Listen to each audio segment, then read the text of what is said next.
Qu'est-ce que la différenciation? Imaginez un bébé ne fait pas la différence, un tout petit nourrisson ne fait pas la différence entre la peau de sa mère, de l'adulte qui s'occupe de lui et lui-même. Un tout petit ou une toute petite n'a pas encore la conscience de soi-même, cette présence à soi, parce que tout simplement, ce bébé ne peut pas se nourrir seul, ne peut pas s'habiller seul, ne peut pas se changer, se laver seul avant un moment. Et puis, il y a cette figure parentale qui va prendre soin, qui va lui donner de la sécurité, qui va s'en occuper et lui permettre de survivre, l'habiller pour qu'il ait chaud, pour qu'il ne meure pas de froid.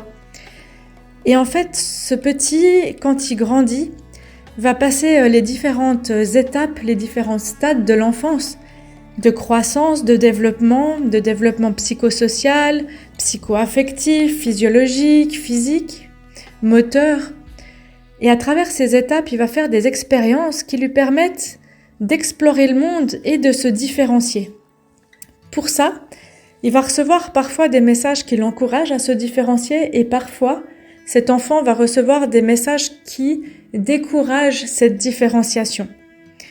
La différenciation, c'est de faire la différence entre mes besoins, ma pensée, mon ressenti, mon émotion et ceux et celles de l'autre personne en face. Ça paraît simple, dit comme ça, mais dans la relation amoureuse, on constate, on évolue, on observe, on voit que finalement, c'est pas si simple. C'est-à-dire que je différencie pas quand je ne comprends pas que mon besoin, par exemple, ne peut pas être nourri à l'instant T par l'autre personne. Quand j'impose plutôt que je propose. Quand je regarde ma partenaire et que je dis tu fais pas ci, tu fais trop ça, tu fais pas assez ça, tu qui tue. Quand je fais le tu qui tue, plutôt que de demander avec bienveillance ou d'exprimer avec gentillesse mon ressenti, je vais imposer. Tu fais pas ci, tu devrais faire ça. Ça vient d'un manque de différenciation. C'est-à-dire que je considère inconsciemment que l'autre personne devrait faire exactement ce que j'ai envie à l'instant T. Or, l'autre personne n'est pas moi.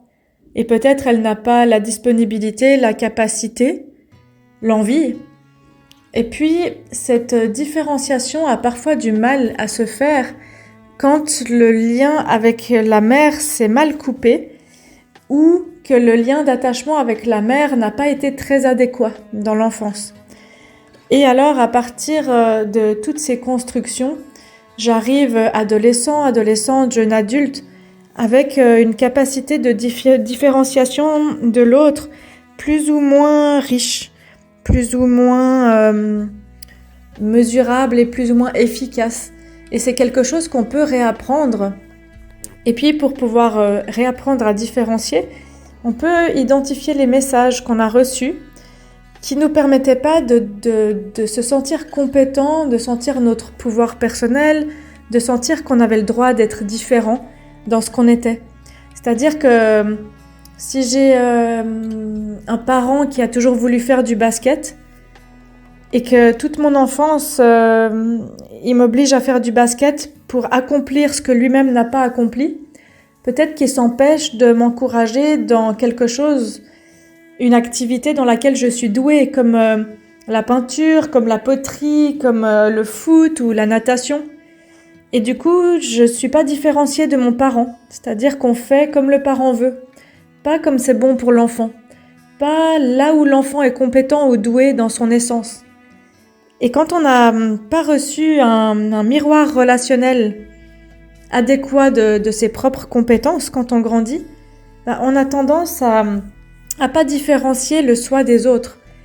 Alors, pour pouvoir se différencier, c'est vraiment d'identifier son besoin, son ressenti, sa pensée. Et puis ensuite de dire dans mon monde, c'est comme ça se passe comme ça.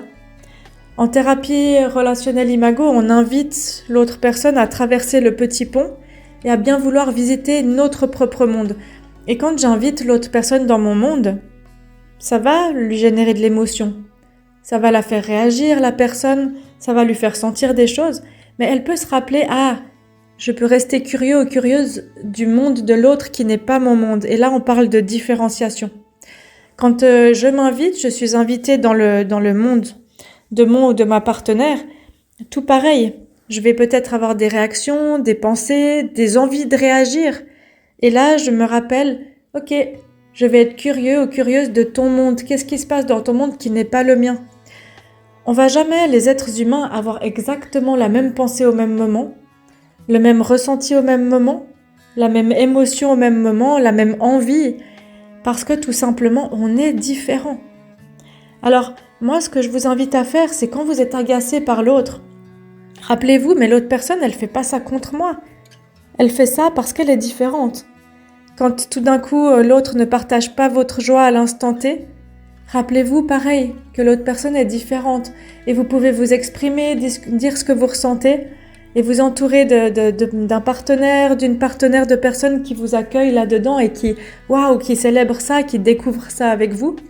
Et vous différencier de plus en plus, de dire moi dans la relation je suis qui, moi dans les relations je suis qui, et l'autre personne, est-ce que je la laisse exister dans sa différence? Et souvent ça vient de cette blessure d'attachement au stade de l'attachement et qui a été mal réalisée en fait, ou qui a été inadéquate. Et puis ça peut faire l'objet d'une autre vidéo. Si ça vous intéresse, n'hésitez pas à me dire en commentaire si vous voulez en savoir un petit peu plus sur tel ou tel sujet. Et je me ferai un plaisir de vous en raconter un petit peu plus.